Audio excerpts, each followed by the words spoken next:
पर आप सभी लोग का स्वागत है। होप कि आप लोग सभी लोग सेफ होंगे। ठीक है, तो हम लोग अपने वीडियो को जो कंटिन्यू करते हैं, जो माइक्रो इकोनॉमिक्स है जो 12th का, उसको हम आगे चलते हैं। और आज का जो टॉपिक है हमारा वो government budget and the economy के बारे में पढ़ेंगे कि जो गवर्नमेंट का जो बजट होता है वो क्या होता है। ठीक है, उसके क्या क्या ऑब्जेक्टिव्स हैं और गवर्नमेंट बजट के बारे में पढ़ेंगे। ठीक है, इसके कंपोनेंट्स जो है वो हम अगले सेशन में पढ़ेंगे क्योंकि वो थोड़ा सा लेंदी है। तो मैं इसको टेबुलर फॉर्म में आपको अच्छे तरीके से, जो सिंपल वे में आपको रिप्रेजेंट करने की कोशिश करूंगा और उसको अच्छे तरीके से समझाने की कोशिश करूंगा।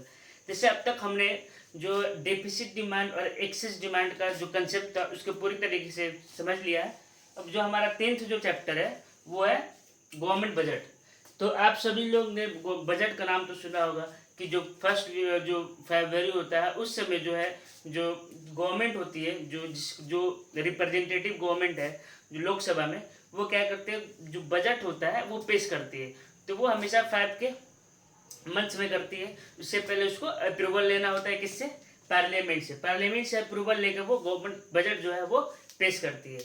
ठीक है, तो आज इसी के बारे में समझते हैं कि बजट जो एक्चुअली वो होता क्या है। देखिए, जैसे कि अगर हम लोग का अगर अपना बजट देखना होगा तो हम लोग क्या करेंगे कि हमें कितना रुपया खर्च करना है। ठीक है, हम लोग बोलते हैं ना कि बजट से बाहर है या फिर कोई भी मतलब बजट के अंदर है या बाहर है, ऐसे टाइप में हम लोग वर्ड यूज करते हैं। तो देखिए, बजट का मतलब हुआ कि हम अपना एक प्लान करके चले हुए हैं कि एक साल में या कोई एक लिमिट्स में, मान लो हम अपना एग्जाम्पल लेते हैं कि हमें ये चीज़ खरीदना है तो उसके लिए मुझे इतना खर्च करना पड़ेगा। ठीक है, उसी तरीके से जो है वो गवर्नमेंट का बजट होता है। तो गवर्नमेंट का बजट जो होता है उसमें ये दिखाता है कि गवर्नमेंट जो है वो पिछले साल कितना अर्न की है और इस साल वो कितना खर्च करने जा रही है एक फाइनेंशियल ईयर में। वही जो होता है गवर्नमेंट का बजट होता है, मतलब कि कितना रेवेन्यू है और कितना एक्सपेंडिचर है उसके बारे में जो है वो गवर्नमेंट हमें बताती है। ठीक है, तो अब डेफिनेशन देखते हैं कि it is a statement of expected receipt. जो रेवेन्यू होता है उसको हम लोग रिसिप्ट बोलते हैं। ठीक है, रिसिप्ट में भी दोनों टाइप का है। ठीक है, शॉर्ट टर्म लॉन्ग टर्म, मतलब इसके बारे में हम समझेंगे कि रेवेन्यू रिसिप्ट क्या होता है। इसकी जो आगे वाला वीडियो होगा उसमें सारा का सारा जो आपका डाउट्स होगा या फिर आगे का जो भी टॉपिक है वो मैं इसे अच्छी तरीके से डील करूंगा। ठीक है, तो आप समझिए अभी कि जो रिसिप्ट होता है मतलब जो पैसा मिला है, और जो भी एक्सपेंडिचर, एक्सपेक्टेड एक्सपेंडिचर कि वो जो बजट जो गवर्नमेंट है वो कितना खर्च करने वाली है। ठीक है, फॉर द फाइनेंशियल ईयर, किस ऑब्जेक्टिव के साथ, ताकि उससे ग्रोथ हो और इकोनॉमी जो है वो स्टेबल रहे। तो government budget is a statement of expected receipt and expected expenditure of the government for the financial year with the twin objective of growth with stability. Growth भी हो और स्टेबल भी रहे, ऐसा ना हो कि ग्रोथ ज़्यादा होने इन्फ्लेशन बढ़ने लगा। ठीक है, तो अब देखते हैं जो गवर्नमेंट बजट का जो ऑब्जेक्टिव है वो क्या होता है। देखिए, गवर्नमेंट बजट का जो पहला ऑब्जेक्टिव होता है वो जीडीपी ग्रोथ का होता है। ठीक है, जीडीपी ग्रोथ का मतलब जो गवर्नमेंट, मैंने आपका जीडीपी के कंसेप्ट बता चुका है, ऑलरेडी बता चुका है कि जो ग्रॉस डोमेस्टिक प्रोडक्ट है उसको मतलब टोटल गुड्स एंड सर्विसेज जो भी प्रोड्यूस होता है एक कंट्री के टेरिटरी के अंदर, उसको एक फाइनेंशियल ईयर में उसको हम लोग जीडीपी बोलते हैं। ठीक है, अगर आपने अभी तक नहीं देखा तो प्लेलिस्ट में जाइए, जो जीडीपी का है उसमें सर्कुलर फ्लो है, उसके बाद जो मेजरमेंट ऑफ नेशनल इनकम है उसको जीडीपी को मैंने उसमें अच्छी तरीके से समझाया हुआ है। ठीक है, तो देखिए दो टाइप के कैलेंडर यूज के बारे में आपको पता है कि कितने टाइप, एक कैलेंडर यूज होता है, एक फाइनेंशियल यूज होता है, और आरबीआई का अपना अलग से चलता है। ठीक है, तो वो जनवरी से जुलाई का होता है। तो कैलेंडर ईयर जो हम लोग यूज करते हैं वो क्या है, जनवरी से दिसंबर, और जो आरबीआई करता है वो जून से, सॉरी मैंने गलत बोल दिया, जुलाई से जून तक का जो होता है वो आरबीआई का ईयर होता है। और जो बैंकिंग जो होता है, जो भी बैंक्स का जो कैलेंडर्स होता है उनको हम लोग बोलते हैं फाइनेंशियल ईयर, जो कि अप्रैल से मार्च को एंड होता है। ठीक है, तो जीडीपी जो होता है एक सेंट्रल ऑब्जेक्टिव होता है। ठीक है, कि किसी भी देश, किसी भी गवर्नमेंट का सबसे मेन ऑब्जेक्टिव क्या है कि जीडीपी को ज़्यादा से ज़्यादा बढ़ाना। ठीक है, तो उसको दो तरीके से जीडीपी को हम लोग इंक्रीज कर सकते हैं। एक है बाय मेकिंग पब्लिक एक्सपेंडिचर, जो लोग हैं उनके एक्सपेंडिचर करके अलग अलग टाइप्स के कंस्ट्रक्शन क्रिएट करना, डैम क्रिएट करना, रोड बनाना, ये सारा के सारा जो है वो हेल्थ केयर बनाना, एजुकेशन जो स्कूल से उनको बिल्ड, ये सारा का सारा जो है पब्लिक एक्सपेंडिचर में आता है। देखिए, अगर कोई सड़क खराब है, ठीक है, और उसको दोबारा सरकार अगर उसका रिपेयर कर रहा है, उस पर खर्च कर रहा है, वो भी जीडीपी में काउंट होता है। ठीक, जीडीपी एक तरीके से ट्रू फिगर है, बट कंप्लीटली ट्रू नहीं बोलेंगे। बहुत सारे जो गवर्नमेंट है वो ऑलरेडी जो सड़क बने हुए उस पर दोबारा ऐसा ही सड़क बनाएंगे जो तुरंत खराब हो जाए, फिर ताकि वो फिर से एक्सपेंडिचर कर पाए, और ये दिखाएगा क्या कि जो जीडीपी है वो बढ़ रहा है देश का। इस तरीके से जो पॉलिटिकल पार्टी इसको यूज भी करते हैं जीडीपी को कि किस तरीके से इंक्रीज करना है। ठीक है, और दूसरा देखते हैं by inducing private investment expenditure. ठीक है, प्राइवेट इन्वेस्टमेंट एक्सपेंडिचर को इंड्यूस करके भी हम जीडीपी को बढ़ा सकते हैं।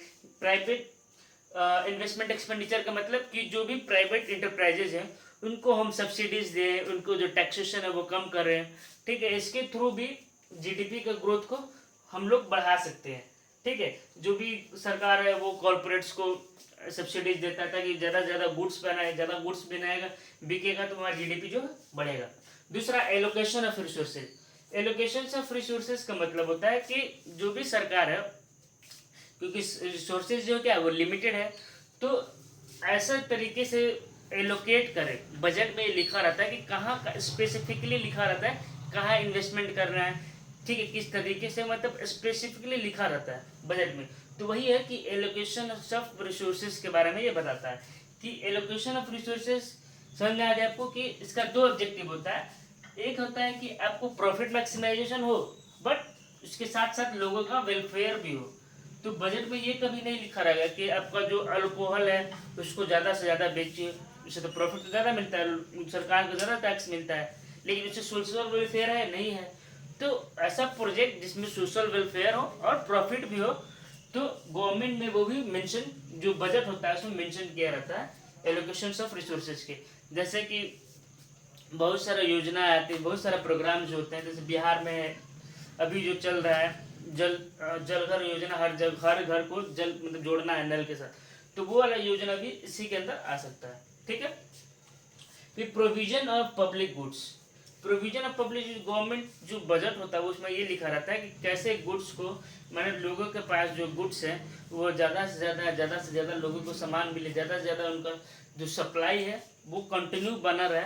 तो इसके लिए भी जो है गवर्नमेंट बजट में ये सारे के सारा जो ऑब्जेक्टिव होता है कि कैसे जो है पब्लिक गुड्स को बरकरार रखा जाए, और डिमांड और सप्लाई को हमेशा, जो डिमांड है उसको सप्लाई हमेशा मीट करे, मतलब कोई भी शॉर्टेज ना हो। तो इसके बारे में भी हमारा जो है गवर्नमेंट बजट का ये ऑब्जेक्टिव है और मेंशन होता है। ठीक है, अब चौथा आता है redistribution of the income and wealth. Redistribution of income मतलब कि सब लोगों के बीच इक्वल तरीके से उसको ट्रीटमेंट किया जाए। ठीक है, इसके कैसे होता है, टैक्सेशन और सब्सिडीज के थ्रू इसको जो है इक्वल डिस्ट्रीब्यूशन बोल सकते हैं इनकम का और वेल्थ का किया जाता है। ठीक है, मतलब जो ज़्यादा अमीर है उनको क्या होता है, सरकार ज़्यादा टैक्स लेता है। ठीक, लेकिन गरीब को क्या होता है, टैक्सेशन नहीं देना पड़ता, टैक्स से वो रिबेट रहते हैं।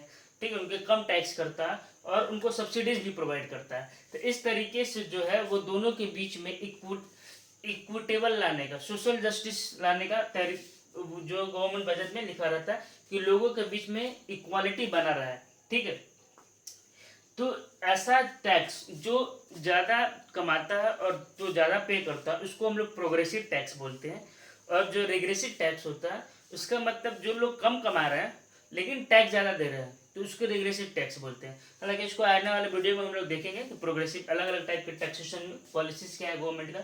और दूसरे तरीके से करता है, जो आपने देखा होगा तो बीपीएल जो बिलो पॉवर्टी लाइन है उनको जो है सरकार मुफ्त में अनाज देती है या फिर कम प्राइस में भी अनाज देती है। तो इस तरीके से जो गरीबी है, जो इक्वालिटी है लाने की कोशिश करती है, वो भी गवर्नमेंट बजट का एक इम्पॉर्टेंट ऑब्जेक्टिव होता है। ठीक है, balance regional growth. Balance regional growth मतलब कि बहुत सारा जो गांव वो पीछे होते जा रहे हैं, तो सरकार का जो गवर्नमेंट बजट होता है उसका ऑब्जेक्टिव ये भी होता है कि किस तरीके से है अपना जो किस तरीके से गांव को फंड एलोकेट करना है ताकि उनका जो है ग्रोथ हो, और वो भी जो ऑलरेडी जो डेवलप सिटी है उनके कंपैरेटिवली कुछ राइज करे। तो गवर्नमेंट बजट का मेन एक और ऑब्जेक्टिव होता है कि किस तरीके से गांव को या जो रीजनल जो एरियाज है उनको ग्रोथ किया जाए। वो भी अलग अलग टाइप्स के इन्वेस्टमेंट के बारे में लिखा रहता है, लोगों को रोजगार देने के लिए गवर्नमेंट जो अपॉर्चुनिटी भी तो प्रोवाइड करता है, एम्प्लॉयमेंट अपॉर्चुनिटी लोगों को, मतलब स्कूल बनवाया, अलग अलग जो हेल्थ इंफ्रास्ट्रक्चर को बिल्ड किया। तो इस तरीके से है वो रीजनल जो एरिया है उसको इम्प्रूव करता है। और छठा जो है गवर्नमेंट बजट के मेन ऑब्जेक्टिव ये भी है कि किस तरीके से लोगों को अपॉर्चुनिटीज़ प्रोवाइड किया जाए। तो बजट में भी लिखा रहता है कि इस इंडस्ट्रीज पे या जो भी कॉटन माइल्स हैं, अलग अलग टाइप के इंडस्ट्रीज को इस्टेब्लिश करना है, या फिर इतने स्कूल बनवाना है, इतने सड़क बनवाना है। तो इन सबसे क्या होगा, वो एम्प्लॉयमेंट ही क्रिएट होगा। ठीक है, तो जॉब एम्प्लॉयमेंट ही इस सारे चीज़ों से क्रिएट होता है। तो एक और ऑब्जेक्टिव जो गवर्नमेंट बजट का है वो है एम्प्लॉयमेंट अपॉर्चुनिटीज भी है। जीडीपी ग्रोथ है, एलोकेशन ऑफ रिसोर्सेज है, प्रोविजन ऑफ पब्लिक गुड्स है, distribution of income and wealth है, बैलेंस रीजनल ग्रोथ है और एम्प्लॉयमेंट अपॉर्चुनिटी। ये जो है ये सारा के सारा 6 जो चीज़ है वो गवर्नमेंट बजट का ऑब्जेक्टिव है। होप इस वीडियो में बस इतना ही रहेगा। आने वाला जो वीडियो होगा उसमें हम लोग कंपोनेंट्स के बारे में पढ़ेंगे कि जो गवर्नमेंट बजट है उसके कंपोनेंट्स क्या है। ठीक है, जो भी रिसिप्ट होता है और जो भी एक्सपेंडिचर होता है वो कितने टाइप्स के होते हैं इसके बारे में देखेंगे और इजी भाषा में समझने की कोशिश करेंगे। ठीक है, तो इस वीडियो में बस इतना ही। Thank you so much.